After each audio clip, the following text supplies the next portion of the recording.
Good morning, great morning, wonderful morning, spectacular morning, outstanding morning, magnificent morning. Oh, yes, again, as with the beginning of every one of these calls, the reminder of choice that you have to give meaning to everything that just is. Here it happens to be morning where I am. It might be afternoon where you are. It might be evening. I don't know what time it is for you. With that being said, you're the one that gets to decide the meaning of it. You get to decide the meaning for everything. Remember, everything is fundamentally meaningless. Everything just is. Nothing is good or bad. It's our thinking that makes it so. And you're the one that has the power to give meaning to everything that's in your life, every moment, every memory, everything that someone says, that someone does. And when you are able to control that and decide what it's going to be, you're in control of your life. And what's beautiful is you have all these magnificent tools inside of you, your imagination, perception, reason, will, memory, intuition, that you can use to recraft, to reshape and remold what's happening in your inner world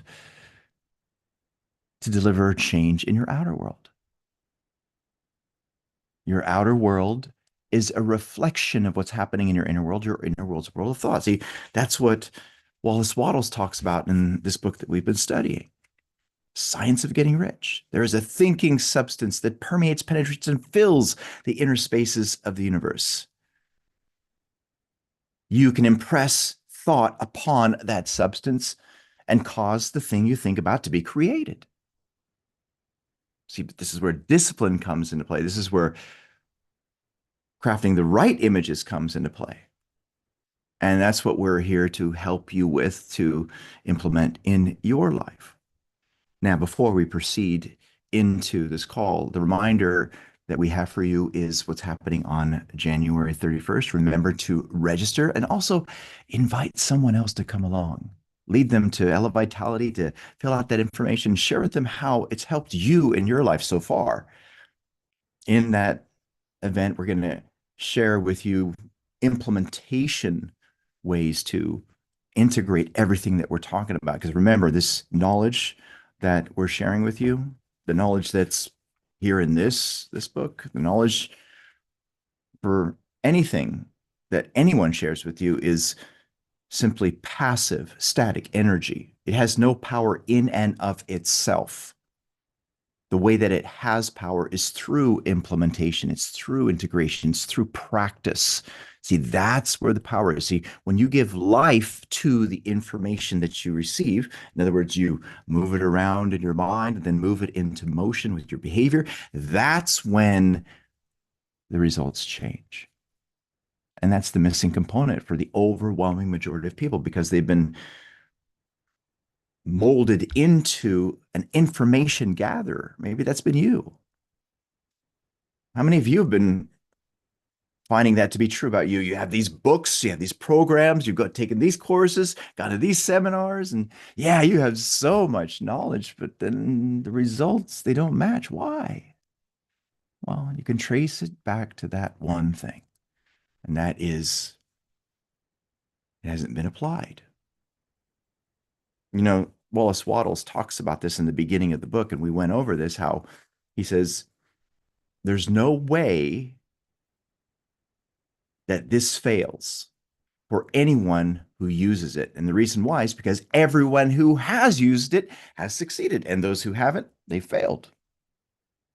And it's the same way with all of what we share with you here at Elevitality.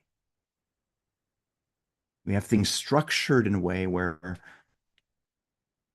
it builds upon you creating the right habits of implementation so that your life can change.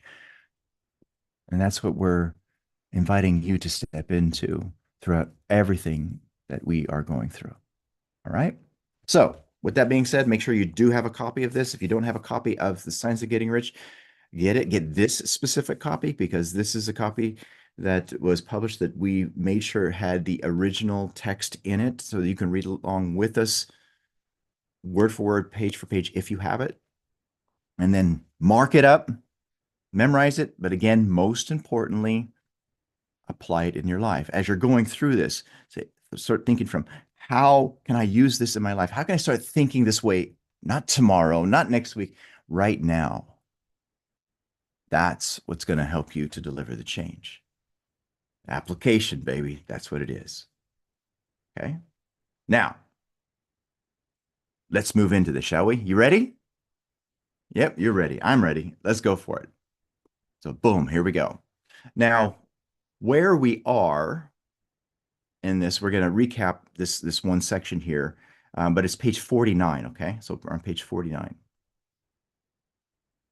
And the statement that I want to connect with in the beginning of this is this one right here. The desire you feel for riches is the infinite seeking to express himself in you as he sought to find expression in the little boy at the piano. Now, remember when we were talking about the piano? There's this little boy, and he was wanting to play piano. He could hear the chords, but he just couldn't play it. It wasn't coming out.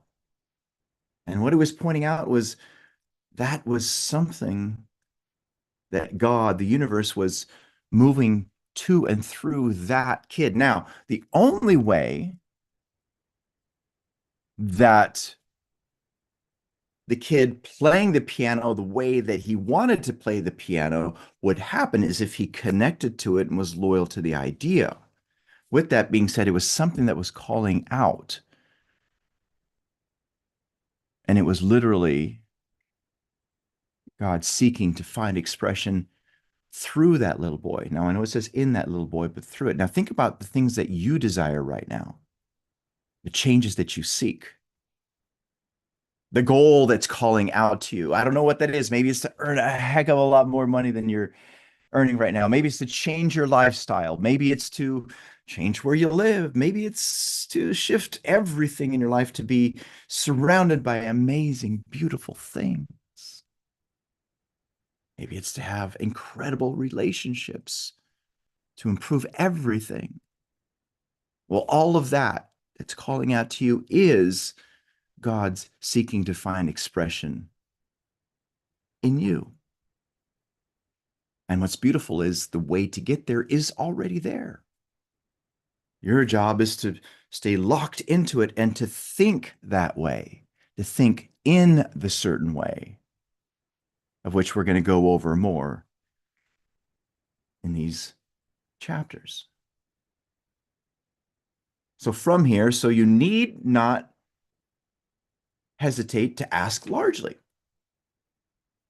Don't hesitate. Go for it. Ask. You have not because you ask not. Think about all of the things that you do have, all the results that are happening in life. I got news for you. You asked for them. You may not have known that you asked for them. You may know that you did ask for them. The point is, though, is that that's where the cause was, which led to the effect. Type in the comments, cause and effect. Cause and effect. Write it in your notes, cause and effect. Sowing, reaping. That's another thing you can type in as well. Every one of us reaps what we sow. What's the sowing? It's what's happening in mind. It's what's been imprinted upon that thinking substance. It's been what's impressed upon it. Now, again, there's no limitation when it comes to that. Your part is to focalize and express the desires of God. Okay, look at this. Focalize. That's what I was talking about. Your job is to hold the image on the screen of your mind. To be loyal to that unseen reality. See, when you are loyal to that image is impressed upon that thinking substance. And if you keep it there and you hold it and you are firm and steadfast with being loyal to it, it will begin to express in your behavior and then into your results. Now, you think about it, you can apply that to anything. God plays no favorites. The universe plays no favorites. The laws are there, and the purpose of the laws is to be enforced. work with the law. Now, before we proceed, for those of you who are watching this live stream and love what you're hearing right now and would love to get into the rest of these calls and watch the replays, go to elevitality.com and register for Master Your Mind. You will thank yourself later. So now let's go back to this.